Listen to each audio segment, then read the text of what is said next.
الحمد لله نحمده ونستعينه ونستغفره ونؤمن به ونتوكل عليه ونعوذ بالله من شرور أنفسنا ومن سيئات أعمالنا من يهده الله فلا مضل له ومن يضلله فلا هادي له ونشهد أن لا إله إلا الله وحده لا شريك له ونشهد أن سيدنا ومولانا محمدا عبده ورسوله أما بعد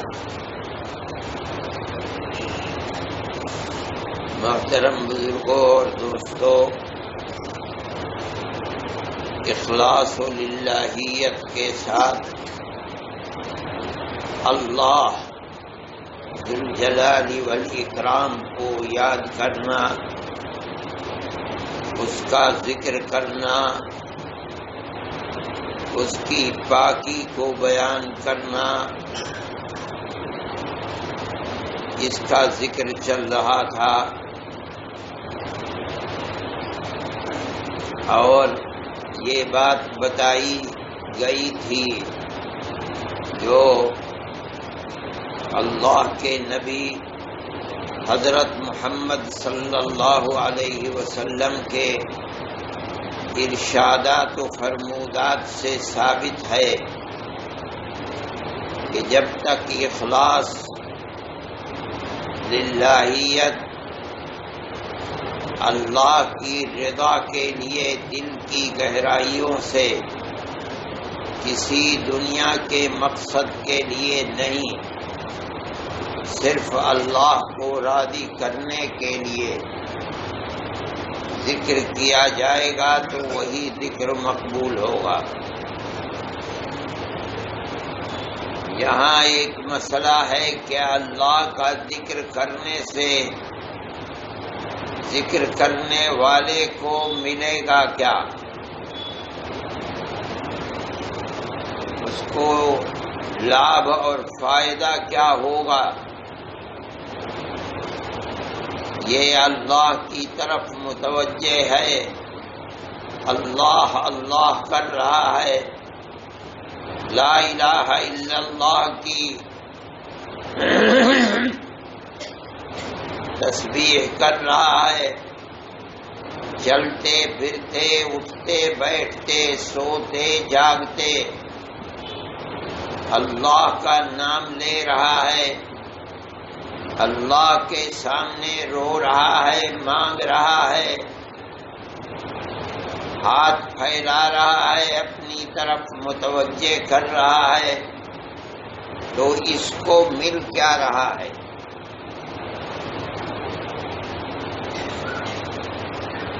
قرآن بتاتا ہے کہ ذکر کرنے والے کو کیا دولت نصیب ہو رہی ہے اور اس کو کیا نعمت اللہ کی طرف سے میسر ہو رہی ہے۔ چند جملوں کے اندر فرمایا فاذکرونی اذکرکم، اپنے بندوں سے اللہ جو سارے جہان سے مستغنی ہے، اور وہ بندے جو سر سے پیر تک محتاج ہیں، ان کا ایک ایک رواں اپنے اللہ کی رحمت، انعام کا محتاج ہے۔ وہ مستغنی ذات اپنے محتاج اور فقیر بندوں سے یہ فرما رہی ہے کہ تم مجھے یاد کرو تو میں تمہیں یاد رکھوں گا، یاد کروں گا۔ یہ مومن کے لیے، ایسے غلام کے لیے، عبد کے لیے جو سر سے پیر تک اپنے معبود اور اپنے مولا کا محتاج ہے، اور جس کی زندگی کا سب سے بڑا مقصد ہی یہ ہے کہ وہ اپنے مولا کو خوش رکھے، اس سے بڑی کیا سعادت ہو سکتی ہے کہ مولا جو مالک کائنات ہے وہ سر سے پیر تک محتاج اور فقیر لاچار بندے سے یہ مخاطب ہو کے فرماتا ہے کہ تم مجھے یاد کرو گے اے میرے محتاج بندو تو میں مالک کائنات ہوتے ہوئے بھی تمہیں یاد کروں گا۔ ذکر کرنے والے کی یہ سب سے بڑی تمنا ہے جو اس کو ذکر سے میسر ہوتی ہے۔ اسی لیے ایک بڑے صوفی ہیں ثابت بنانی رحمت اللہ علیہ فرماتے ہیں کہ میں جانتا ہوں کہ میرا اللہ مجھے کب یاد رکھتا ہے، یاد کرتا ہے۔ اب اس دنیا میں رہنے والے آدمی کو یہ معلوم ہونا کہ اللہ ذو الجلال والاکرام مجھے یاد کر رہا ہے، یہ کیسے پتہ چلے گا؟ علم کوئی علم نہیں ہے،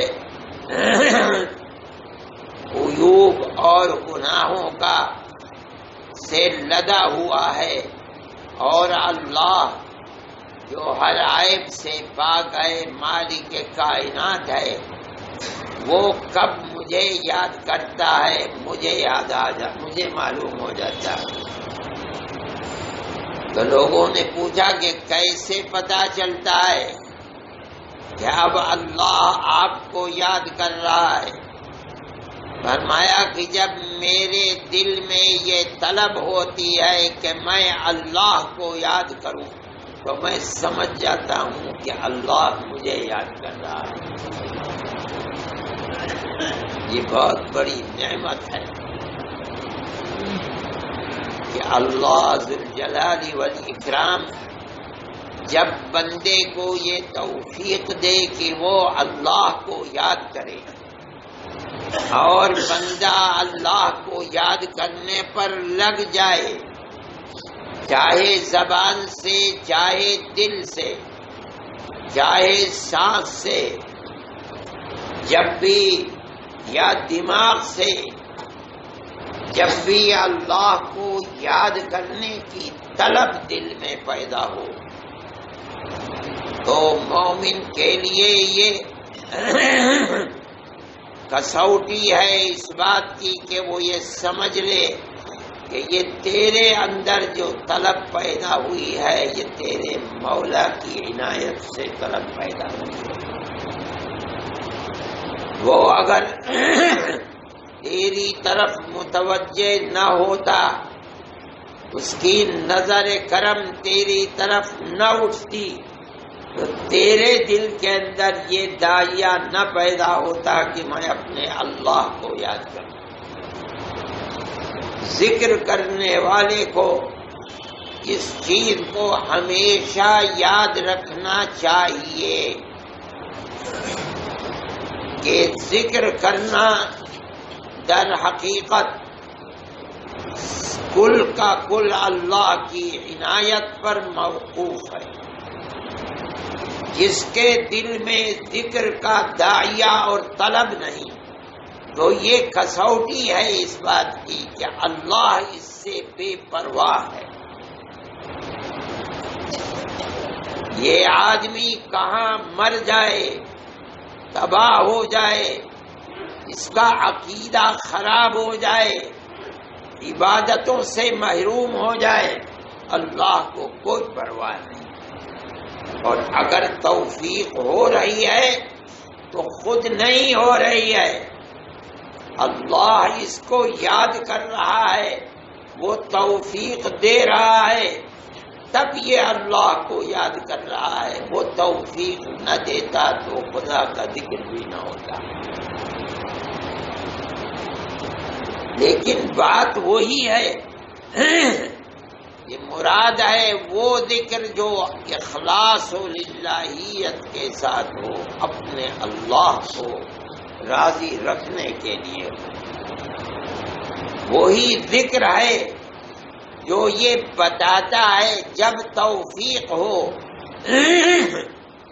جب زبان ہلے، جب آدمی سوتا سوتا بستر چھوڑ کر، میٹھی نیند چھوڑ کر اٹھ رہا ہے، ٹھنڈے پانی سے وضو کر رہا ہے، راحت و آرام کو چھوڑ رہا ہے، تو اس کا مطلب ہے کہ رات کے اس وقت میں مالک السماوات والارض پہلے وہ اس کی طرف متوجہ ہوا ہے، وہ اس کو یاد کر رہا ہے، اس نے اپنا رخ اس سے موڑا نہیں ہے، وہی اس کو توفیق دے رہا ہے۔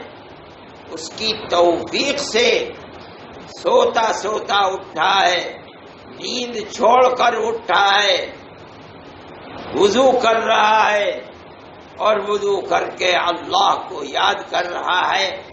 پہلے یاد اللہ کے یہاں سے متوجہ ہوئی ہے، اس نے یاد کیا تو تجھے یاد کی توفیق ہوئی، وہ اگر یاد نہ کرتا تو تجھے یاد کی توفیق بھی نہ ہوتی۔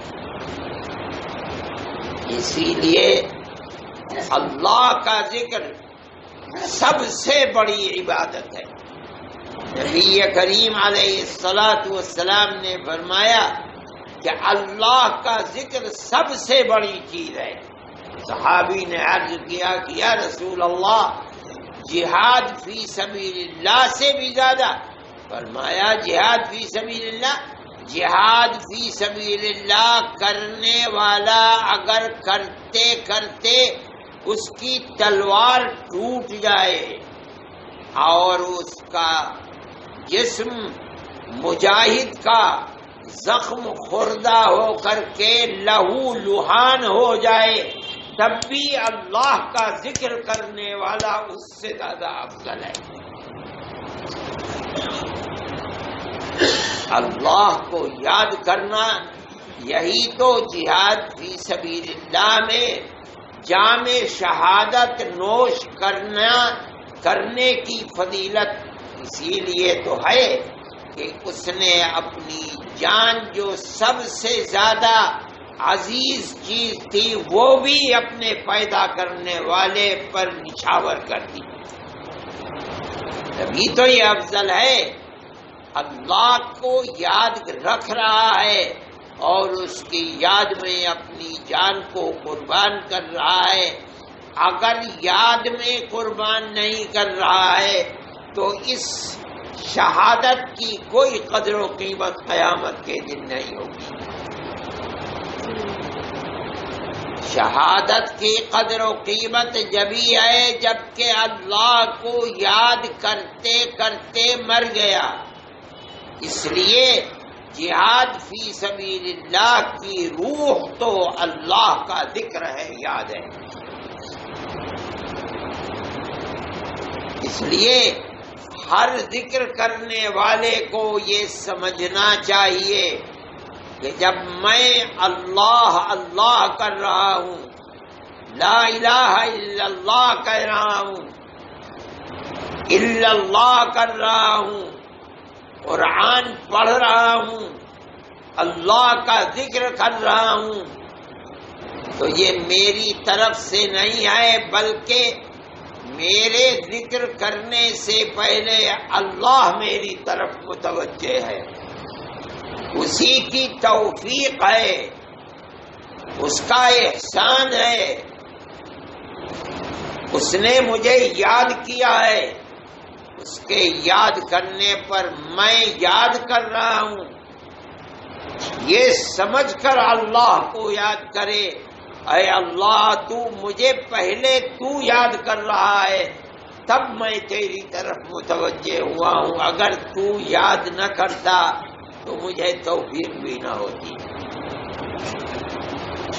اس لیے ترمذی کی روایت ہے، اللہ کے نبی نے فرمایا سبق المفردون،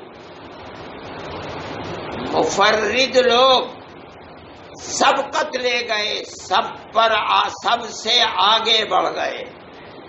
صحابہ نے عرض کیا کہ یا رسول اللہ مفرد کون لوگ ہیں؟ فرمایا مفرد سے میری مراد یہ ہے کہ تمام دنیا سے اپنی دل کو توڑ کر صرف ایک اللہ سے اپنے دل کو لگا دینے والے۔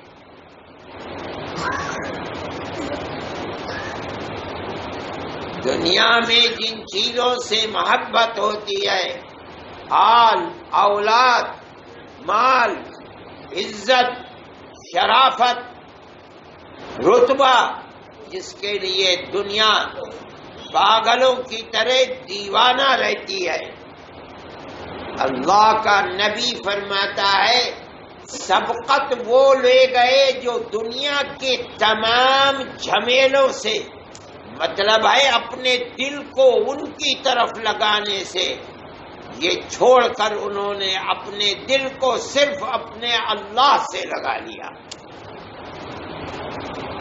یہ مطلب نہیں ہے کہ کھاتے نہیں، کماتے نہیں، سوتے نہیں، سب کچھ کرتے ہیں مگر صرف اپنے اللہ کے لیے کرتے ہیں۔